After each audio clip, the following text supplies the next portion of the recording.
આયુર્વેદનું એક પ્રચલિત ચૂર્ણ ત્રિફળા વિશે સરસ મજાની વાત કરવી છે। ત્રિફળા એટલે ત્રણ ફળનું મિલન। હરડે, બહેડા અને આંબળા, આ ત્રણ ફળ ભેગા થાય એટલે ત્રિફળા નામનું ચૂર્ણ બને। આ ત્રિફળાના એટલા બધા ફાયદા છે કે તમે એની વાત જ ન પૂછો। તો વિડીયોમાં આજે સરસ મજાની વાત કરવી છે। હું વૈદક વિદ્યા ચેનલમાં આપ સૌનું હાર્દિક સ્વાગત કરું છું। આપ સૌને મારા પ્રણામ। જય ધન્વંતરી। પહેલો પ્રશ્ન કે ત્રિફળા બનાવવાની રીત કઈ છે? તો ત્રિફળા ત્રણ રીતે લોકો બનાવતા હોય છે। એમાં પહેલી રીત છે તો 100 ગ્રામ હરડે, 200 ગ્રામ બેડા અને 300 ગ્રામ આંબળા તમે લઈ શકો છો। બીજી રીત છે તે બધું સંભાગ તમે લઈ શકો છો, 100 ગ્રામ હરડે, 100 ગ્રામ બેડા અને 100 ગ્રામ આંબળા। અને ત્રીજી રીત છે કે 100 ગ્રામ હરડે, 200 ગ્રામ બેડા અને 400 ગ્રામ આંબળા। આ રીતે જનરલી લોકો અલગ અલગ રીતે ત્રિફળા બનાવતા હોય છે। પરંતુ જે પહેલી રીત મેં જે કીધી 100 ગ્રામ હરડે, 200 ગ્રામ બેડા અને 300 ગ્રામ આંબળા, આ રીતે ત્રિફળા બને તો વધારે સારું। હવે આપણા જે ચવન ઋષિ છે એણે ચવનપ્રાશનું સેવન કર્યું હતું। તો આ ચવનપ્રાશમાં છે કે આંબળાનું પ્રમાણ વધારે હતું, પરિણામે ચવન ઋષિ છે તે આજીવન નિરોગી રહ્યા હતા અને તે આજીવન યુવાન બતાતા હતા। એ જ રીતે આ ત્રિફળામાં પણ આંબળાનું પ્રમાણ વધારે છે કે જેનાથી આપણા શરીરને અઢળક ફાયદાઓ થાય છે। એને લેવાની બે રીત છે ત્રિફળા લેવાની। જો તમે સાંજે સૂતી વખતે 1 ચમચીનું સેવન કરો તો તે વિરેચનનું કામ કરે છે, એટલે કે તમારું પેટ સવારે સાફ આવે છે। બીજું કે તમે નૈણા કોઠે એનું સેવન કરો તો તમારા મોટા ભાગના રોગ છે જે શરીરમાં તે ધીરે ધીરે વિદાય લે છે। તમારા શરીરમાં તાજગીનો અનુભવ થાય છે, આખો દિવસ તમને કામ કરવાનો ઉત્સાહ વધારે છે અને તમારા વાયુ દોષ, પિત્ત દોષ અને કફ દોષ એ હંમેશા સમ રહે છે। તો આ બે રીત છે, તમે કોઈ પણ રીતે આને લઈ શકો છો। હવે આપણે ત્રિફળા લેવાના અમુક ફાયદાઓ વિશે વાત કરવી છે, વધારે વિસ્તૃત વાત કરવી છે કે ત્રિફળા લેવાથી કયા કયા પ્રકારના ફાયદાઓ થાય છે કે જેને કારણે આપણા શરીરમાં હંમેશા નિરોગીતા વધે છે, આપણી રોગ પ્રતિકારક શક્તિ મજબૂત રહે છે। તો ચાલો આપણે જોઈએ ત્રિફળાના ફાયદાઓ। તો જે લોકો ત્રિફળાનું સેવન કરતા હશે એનું શરીર હંમેશા ડિટોક્સ રહે છે। એના શરીરમાં નકામો કચરો કે નકામા કોઈ પણ પ્રકારના હાનિકારક તત્વો શરીરમાં જમા થતા નથી। જે લોકો ત્રિફળાના ચૂર્ણનું સેવન કરે છે એ લોકોને વૃદ્ધત્વ ક્યારેય આવતું નથી, તે હંમેશા યુવાન જ બતાય છે। જે લોકો ત્રિફળા ચૂર્ણનું સેવન કરતા હશે એ લોકોને વાયુના રોગો ક્યારેય થતા નથી। જે લોકોને વાયુની તકલીફ વધારે હોય એ ત્રિફળા ચૂર્ણમાં ચપટી સૂંઠ મિક્સ કરીને એનું સેવન કરશે એટલે એને વાયુના રોગો હંમેશા શાંત રહે છે। જે લોકો ત્રિફળા ચૂર્ણનું સેવન કરતા હશે એ લોકોને પિત્તના રોગો થતા નથી। હાઇપર એસિડિટી છે, એસિડિટી છે, વિકૃત પિત્ત છે, એ લોકો ત્રિફળા ચૂર્ણમાં સાકર મિક્સ કરીને પણ સેવન કરી શકે છે। આનાથી એને પિત્તના રોગો હંમેશા શાંત રહે છે। અને જે લોકો ત્રિફળા ચૂર્ણનું સેવન કરતા હશે એ લોકોને કફના રોગો થતા નથી, કારણ કે ત્રિફળા ચૂર્ણમાં હરડે, બહેડા અને આંબળાનું જે મિશ્રણ છે એમાં બહેડા છે તે કફનો દુશ્મન છે, આંબળા છે તે પિત્તનો દુશ્મન છે અને હરડે છે તે વાયુનો દુશ્મન છે। એ રીતે કફના રોગો મટવાનું કારણ બહેડા છે, કારણ કે બહેડાનું પ્રમાણ હોવાથી એને કફના રોગો બિલકુલ થતા નથી। જે લોકો ત્રિફળાના ચૂર્ણનું સેવન કરતા હશે એને ક્યારેય અકાળે વાળ સફેદ થતા નથી। અત્યારે નાની ઉંમરમાં વાળ સફેદ થવાના રોગો વધતા જાય છે, એ લોકોએ ત્રિફળાનું સેવન કરવું જોઈએ, કારણ કે નાની ઉંમરમાં વાળ સફેદ થવાની જે ગતિ છે એમાં ઘટાડો જોવા મળે છે। ત્રિફળા ચૂર્ણ ખૂબ જ અસરકારક સાબિત થાય છે।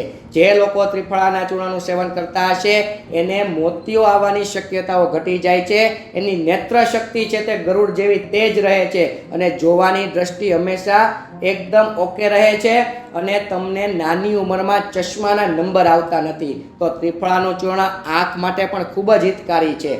તમે બીજી રીતે પણ એક પ્રયોગ કરી શકો છો કે ત્રિફળાને તમારે રાત્રે પલાળી દેવાનું, સવારે એનું વસ્ત્રગાળ કરી નાખવાનું અને એ પાણીથી તમે તમારી આંખને ધોશો તો પણ તમને નંબર આવવાની શક્યતાઓ ઘટી જશે અને તમને જો નંબર આવ્યા હશે એમાં પણ તમને ઘટાડો જોવા મળશે. ત્રિફળા ચૂર્ણનું સેવન જે લોકો કરતા હશે એને ક્યારેય મોઢામાં ચાંદી પડતી નથી, કારણ કે ત્રિફળા છે તે પિત્તનું શમન કરે છે. પરિણામે જે લોકોને વારંવાર ચાંદી પડી હોય એ લોકોનો એક સરસ એ લોકોએ આમાંથી મુક્તિ મેળવવી હોય તો ત્રિફળા ચૂર્ણનું સેવન કરી શકે છે. ત્રિફળા ચૂર્ણનું સેવન કરવાથી એના આંતરડા હંમેશા કાચ જેવા ચોખ્ખા રહે છે, એના આંતરડામાં ગંદકી જમા થતી નથી અને પરિણામે એને કબજિયાત થતો નથી, અને કબજિયાત ન થાય તો મોટા ભાગના રોગો શાંત રહે છે. તો ત્રિફળા ચૂર્ણથી તમે કબજિયાતને પણ મટાડી શકો છો.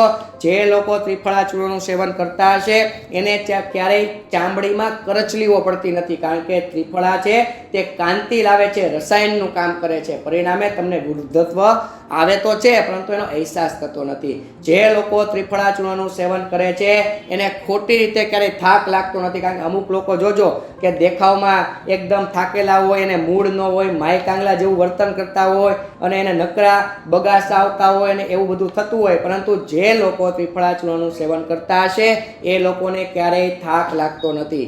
જે લોકોને વધારે પડતી ભૂખ લાગતી હોય, વધારે પડતી તરસ લાગતી હોય, જરૂર કરતાં વધારે આ પ્રોબ્લેમ હોય એ સ્થગિત કરે છે તો ત્રિફળા ચૂર્ણનું સેવન એમાં પણ ખૂબ જ હિતકારી છે.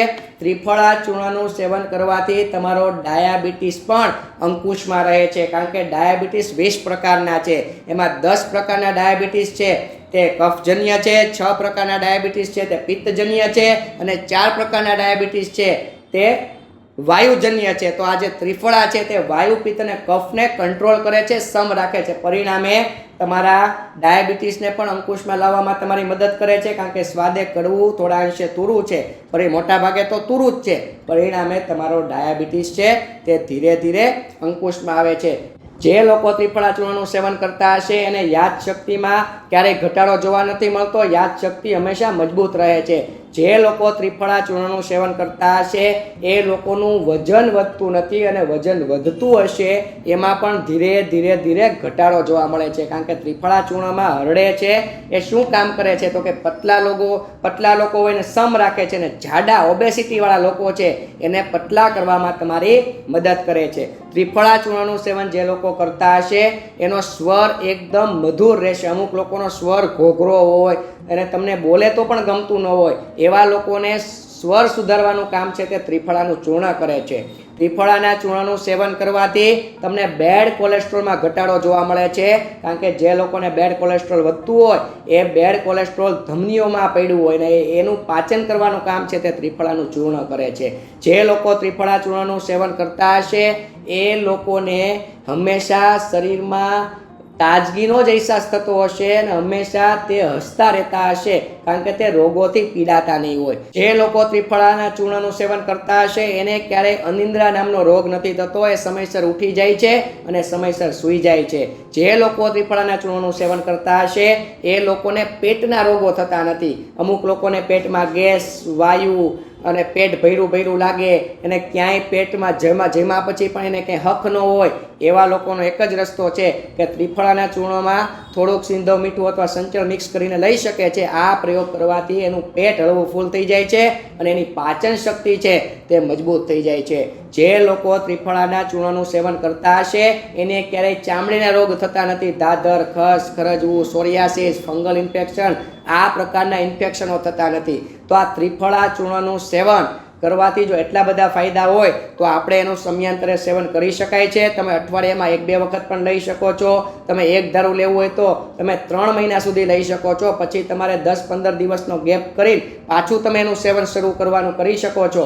આ રીતે ત્રિફળા ચૂર્ણનું સેવન કરવાથી તમારા શરીરમાં હંમેશા નિરોગીતા અને નિરોગીતા જ આવે છે. તો આપણે સલાહ સૂચન પ્રમાણે પણ કરી શકો છો. આપણને થોડી ખબર પડતી હોય અને આપણે આપણા શરીરની તાસીર સમજતા હોય તો આપણે આપણી રીતે પણ ત્રિફળા ચૂર્ણનું સેવન શરૂ કરી શકીએ છીએ. આપ સૌને મારા પ્રણામ. જય ધન્વંતરી.